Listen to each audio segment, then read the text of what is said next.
Hello, friends, this is the third part of the video. Enjoy the video.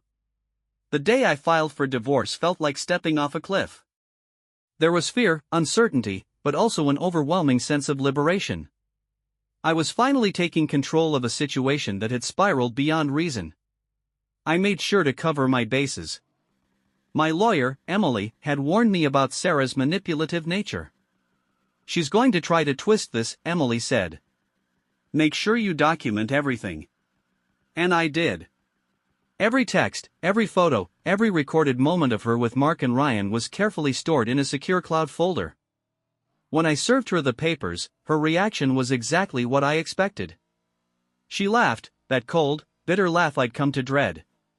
"Really, Jake," she said, tossing the papers onto the kitchen table. "You think you're going to come out of this on top? You're delusional." "I don't care about coming out on top," I said, keeping my tone steady. "I care about getting out." She leaned back in her chair, her eyes narrowing. "You don't even realize what you're doing, do you? Breaking up our family, hurting the kids. This is on you, Jake. Not me." Her audacity was staggering, but I didn't let her words get to me. I'd spent too long trying to reason with someone who thrived on chaos. The real challenge came when we had to sit down and talk to Ethan and Lily.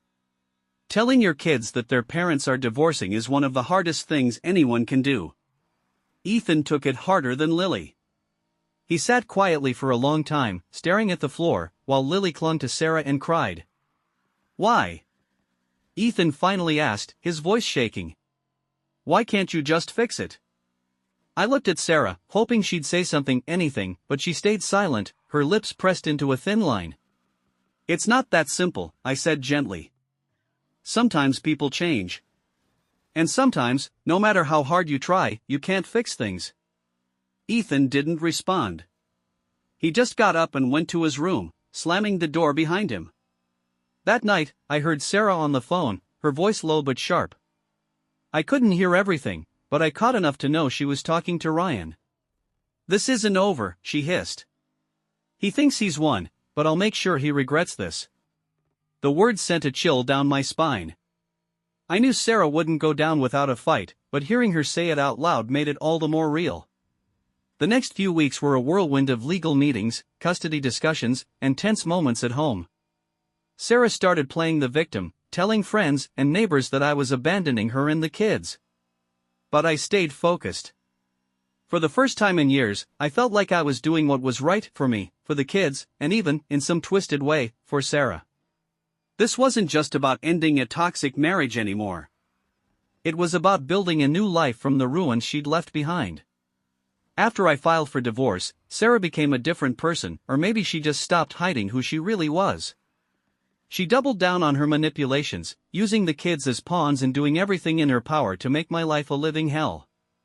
One day, Ethan came home from school, clearly upset. When I asked what was wrong, he said, "Mom told us you're leaving because you don't love us anymore." I felt like the air had been knocked out of me. How could she stoop so low? "That's not true," I said, kneeling in front of him. "I love you and Lily more than anything. This has nothing to do with you, it's about me and Mom not working out." But the damage was done. Sarah's words had planted seeds of doubt in Ethan's mind, and no matter how much I tried to reassure him, I could see the way he looked at me had changed. Meanwhile, Sarah continued her affair with Ryan, becoming bolder by the day. She started bringing him to Ethan's games, sitting with him in the stands as if they were a happy couple. It was humiliating, but I refused to give her the satisfaction of a reaction. Instead, I focused on gathering more evidence. I hired the private investigator again, this time to track her interactions with Ryan. The investigator uncovered more than I expected: texts, emails, even photos of them meeting at our son's practice. Armed with this new evidence, I went back to Emily. "This isn't just about the divorce anymore," I said. "She's involving our kids in her lies, and it's affecting them." Emily nodded. "We can use this to push for full custody," she said. "But be prepared, she's going to fight back hard." And fight back she did.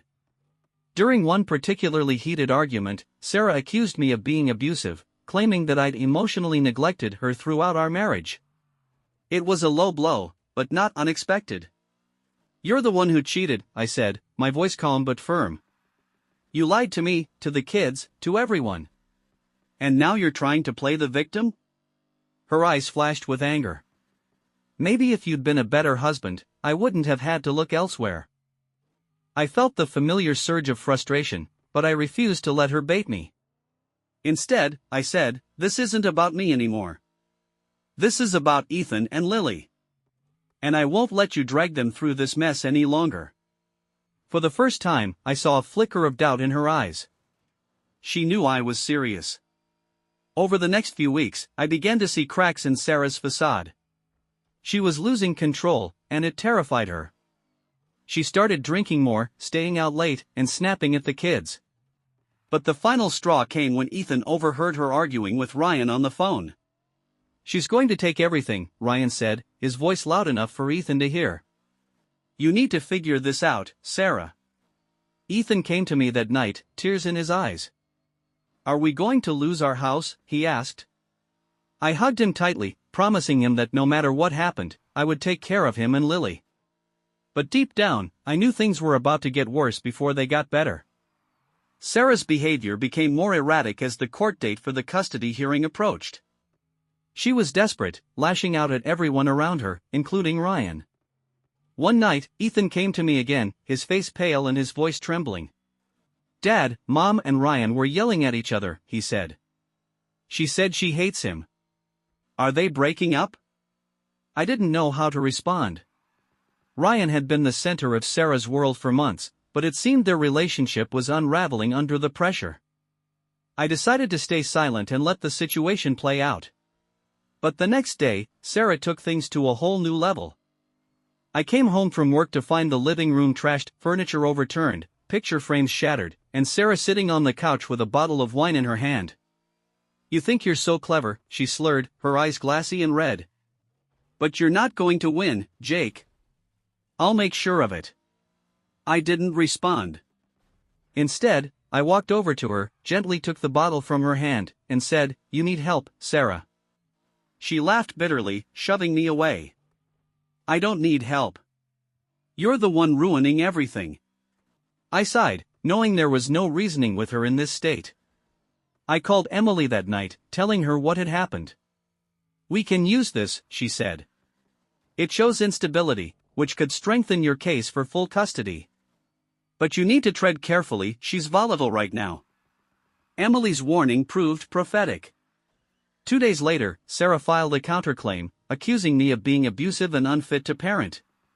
She even managed to get a temporary restraining order, claiming I'd intimidated her during our arguments. It was a blatant lie, but it threw a wrench into my plans.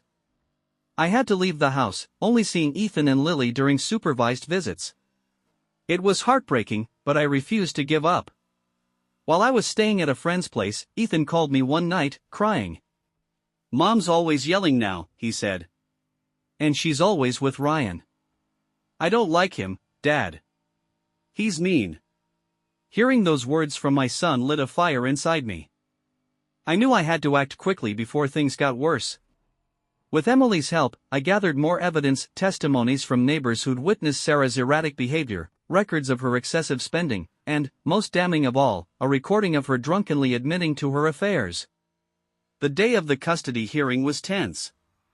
Sarah came in wearing her best, devoted mother outfit, but her composure cracked when Emily presented the evidence against her. When the judge granted me primary custody, Sarah's face turned pale. "This isn't over," she hissed as we left the courtroom. But for the first time in months, I felt like I'd won a small victory. Winning primary custody was a victory, but I knew Sarah wouldn't take it lying down. She was quiet for a few weeks, which, in her case, was more concerning than her usual outbursts. And then, her retaliation began. First, it was the subtle things. She'd show up unannounced at the kids' school, whispering to Ethan and Lily about how Dad doesn't care about us. She'd send cryptic emails, accusing me of turning the kids against her. Then came the more calculated moves. One evening, Ethan refused to eat dinner, glaring at me from across the table. "What's wrong, bud?" I asked, trying to keep my tone gentle. He slammed his fork down. Mom said you're trying to take us away from her forever. I closed my eyes, taking a deep breath. Ethan, that's not true, I said. Mom and I both love you and Lily, but things are complicated right now. You know that. He didn't respond, storming off to his room instead. It broke my heart to see my son caught in the middle of this war, but I refused to stoop to Sarah's level. The final straw came when I learned that Sarah had started visiting Ryan again. Not just as a lover, but as a co-conspirator. Through a mutual acquaintance, I discovered that Ryan had been helping Sarah dig into my finances, looking for any leverage they could use against me. They even went so far as to plant false rumors in our community about me being unfaithful during our marriage. The audacity was mind-boggling. But I wasn't going to let them win. I reached out to Emily again, updating her on the situation. We need to strike back, I said. I'm tired of playing defense. Emily nodded. We can file for a restraining order, barring her from interfering with your custody time. But you'll need solid evidence. That's when I remembered the private investigator. I hired him again, this time to track Sarah's and Ryan's movements. Over the next few weeks, he gathered damning evidence, photos of them meeting late at night, exchanging documents, and even a recording of Ryan bragging to a friend about their plan to expose me. Armed with this, I went back to court. The judge wasn't amused by Sarah's antics. Not only did she lose additional visitation rights, but Ryan was also barred from any contact with my children. When the ruling came down, Sarah exploded in the hallway outside the courtroom. "This is all your fault," she screamed, pointing a finger at me. "You've ruined everything." I stood my ground, looking her in the eye. "No, Sarah.